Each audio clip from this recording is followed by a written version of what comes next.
नमस्कार दर्शक मित्रों, आप देख रहे star max TV news channel और मैं विजयकांत तिवारी आपका हार्दिक स्वागत एवं अभिनंदन करता हूं।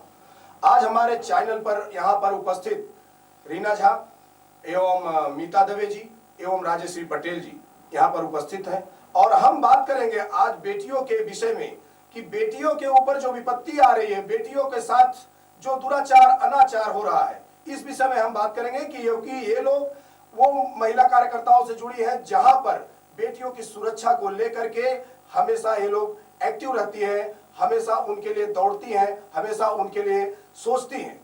तो मैं रीना झा जी से पूछना चाहता हूं, आप मुझे बताइए, यहाँ पर एक हमारे देश के कवियों ने कहा है कि चंदन है इस देश की माटी, चंदन है इस देश की माटी, तपोभूमि हर गांव है, हर बाला देवी की प्रतिमा, बच्चा बच्चा राम है।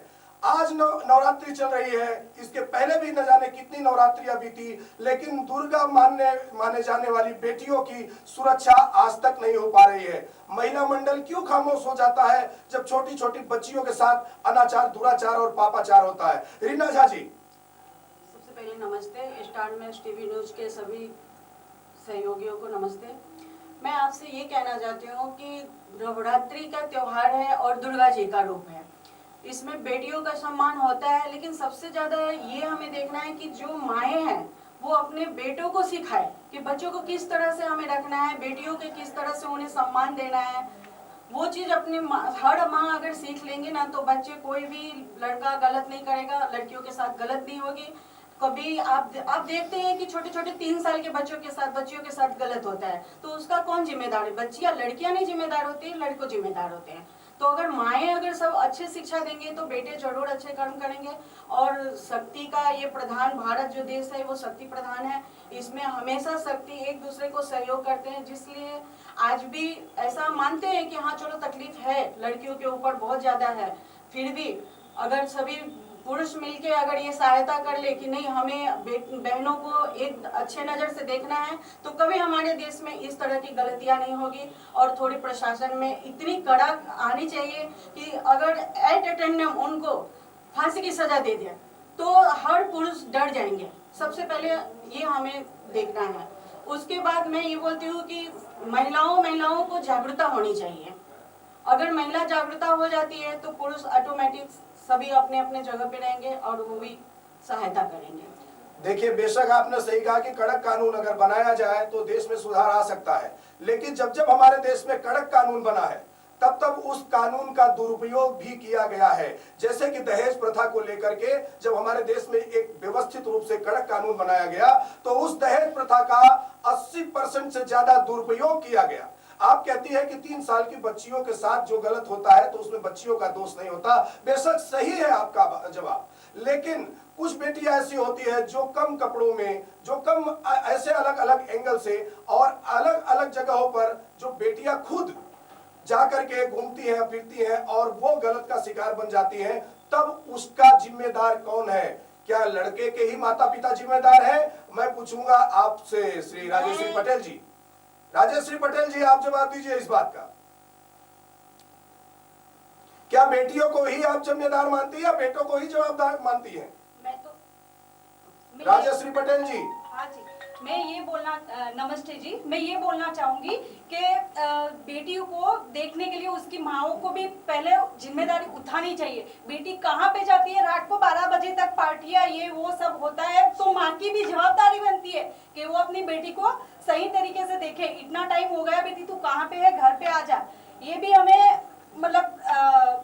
हमें एक बार गौर से देखना चाहिए। आपने सही कहा और मैं आपसे पूछता हूं कि जो हमारे देश में बेटियों के प्रति कड़क कानून की बात किया जाता है वो सही है और कड़क कानून बनना भी चाहिए, लेकिन जैसे कि बात हो जाती है कि दुरुपयोग कानून का किया जाता है, ऐसे अगर व्यवस्थित रूप से डायरेक्ट इनकाउंटर की जो बात हुई, कई कई पर ऐसा होता है कि कानून का लचीलापन इंसाफ लाने में बहुत देरी करता है, लेकिन कहीं कहीं पर ऐसा हो जाता है कि फंसाया जाता है, लोगों को मजबूर किया जाता है। तो ऐसे जगह पर अगर ऐसा कड़क कानून बना दिया जाए तो फिर न जाने कितने बेगुनाहों को भी मार दिया जाएगा। तो क्या इसमें ये सही है? मीता जी आप जवाब दीजिए। नमस्कार सॉरी मैक्स न्यूज चैनल के सभी सहयोगियों को मैं ऐसा बोलना चाहती हूँ कि जब लड़कियाँ लड़कियाँ लड़कियाँ टूके कपड़े पहनना बंद करें, लड़कियाँ टूके कपड़े पहनना बंद करें, उसके माता पिता को पता चलना चाहिए कि उसकी लड़कियाँ कहाँ जाती है, कैसा कपड़ा पहना है। ये जो माता पिता जो संभल जाएंगे तो ये सब लड़कियों पर जो अत्याचार होता है, रेप होता है, ये सब बंद हो जाएगा। रीना झा जी, आपसे मैं पूछना चाहूंगा, आप बिहार से हैं और बिहार में न जाने अनगिनत ऐसे कई, पूरे भारत में ही होता है, किसी एक प्रदेश की बात नहीं कहा जा सकता, पूरे भारत में ही अभी सिर्फ 1 महीने के अंदर न जाने कितनी बेटियों के साथ दुराचार अत्याचार हुआ है। और आप लोग महिला मंडल की प्रमुख है, महिला मंडल से आप लोग हैं, तो आप लोगों ने कभी आवाज क्यों नहीं उठाया? क्यों नहीं आप लोगों ने जो है लोगों के सामने अपनी बातों को रखा? आप लोग इकट्ठे हुए, आप लोगों ने ऐसा क्यों नहीं किया? नहीं, ऐसा कुछ नहीं है कि हम लोग ने आवाज नहीं उठाई, आवाज भी उठाए, सब बात भी होती है, लेकिन मैं एक बोलती हूँ कि संस्कार, सबसे पहले संस्कार देना चाहिए। जो माएँ अगर संस्कार दे अपने बेटियों को भी और बेटों को भी, तो मुझे नहीं लगता है कि इस तरह की दुर्घटना घटेगी।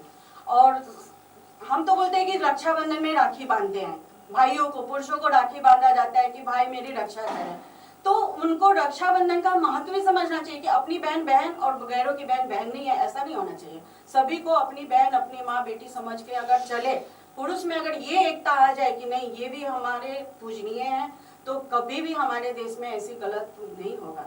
और मैं आपसे एक बात पूछना चाहूंगा आपको रोकते हुए, कि जो हमारे देश की एक प्रथा है, हमारे देश में एक रिवाज चला आ रहा है कि हर कोई बेटे के रूप में ही औलाद पसंद करता है, और जब भी उसके घर में, उसकी बेटी के घर में या उसकी बहू के कोख से बेटी पैदा होती है, तो सबसे पहले ऑब्जेक्शन उसके परिवार के ही लोग करते हैं, वो भी परिवार की माँ, सास, ननद, ऐसी स्त्रियां ही विरोध करती हैं। उस विषय में आप क्या कहेंगे रीना झा जी? इसमें सबसे बड़ी एक चीज है कि जागरूकता नहीं है, और अपना जो पढ़ाई है, हम लोग शुरू से है ना एजुकेशन महिलाओं को नहीं दी है। आज अगर महिला भी एजुकेशन करे ना, तो उनको ये आ जाएगा समझ में कि हाँ बेटियों को पढ़ाना लिखाना, बड़ा करना और कैसे संभालना, फिर वो बेटी और बेटों में जरा भी वो अंतर नहीं समझेंगे।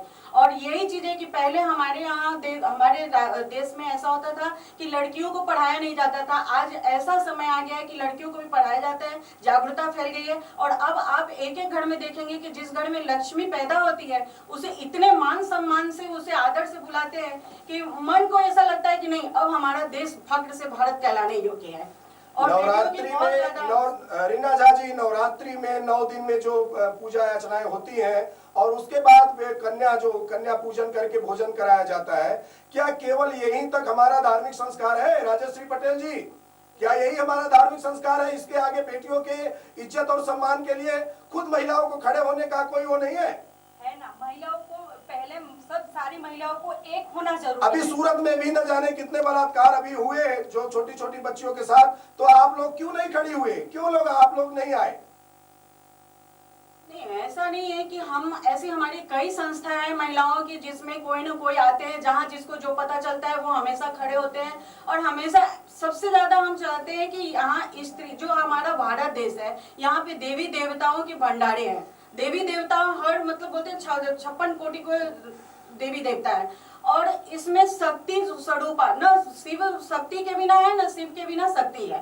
तो दोनों मिलके, अगर हम स्त्री पुरुष दोनों मिलके अगर संगठित होकर अगर ये कार्य करें, तो न इसमें हम स्त्री को दोष दे सकते हैं, न पुरुष को दोष दे सकते हैं। तो इसलिए हमारा मानना ये है कि अपने अपने परिवार में माता पिता दोनों मिलकर सहयोग करें और अपने अपने बच्चों को अच्छे अच्छे आदर्श नीति बताएं, ताकि वो अच्छे परवरिश से और अच्छे बच्चियों के साथ कुछ गलत नहीं हो। हमारे चैनल के द्वारा आप देश की महिलाओं और बेटियों को क्या कहना चाहेंगे रीना झा जी? बस यही मैं कहना चाहती हूँ कि सभी पढ़ाई करें, जागरूक बने, संस्कार करें, पूजा पाठ भक्ति करें, क्योंकि जो हमारी संस्कृति है, उस संस्कृति को अगर हम छोड़ देते हैं तो हमें अज्ञानता में हम कुछ भी गलत कर सकते हैं। इसलिए अपनी संस्कृति को कभी नहीं छोड़ना चाहिए। मैं एक सबसे निवेदन करती हूँ, चाहे वो मेरे पुरुष भाइयों हैं या स्त्री बहनों हैं, माता पिता सबको एकजुट होके इस पे निर्णय लेना चाहिए। न इसमें एक स्त्री कुछ कर सकती है अकेले, ना पुरुष कर सकते हैं। इसलिए हम दोनों को बोलते हैं ना, शक्ति स्वरूपा, दोनों शिव शक्ति दोनों मिलके अगर ये करेंगे तो हमारे देश में ये बहुत ही कम होगा, कम नहीं होगा, बल्कि मैं बोलती हूँ कि ये खत्म हो जाएगा ये चीज। और मैं यही प्रार्थना करती हूँ कि दुर्गा जी का ये नवरात्रा है, तो माँ शक्ति इतनी सबको वर दे कि ये चीज खत्म हो जाए, बेटियों पे कभी दुर्व्यवहार ना हो। धन्यवाद, आप तीनों हमारे स्टूडियो में आई और आप लोगों ने अपने मंतव्य और वक्तव्य को रखा। इसके लिए स्टार मैक्स टीवी न्यूज परिवार आपका खूब खूब आभार व्यक्त करता है। जय हिंद, जय भारत।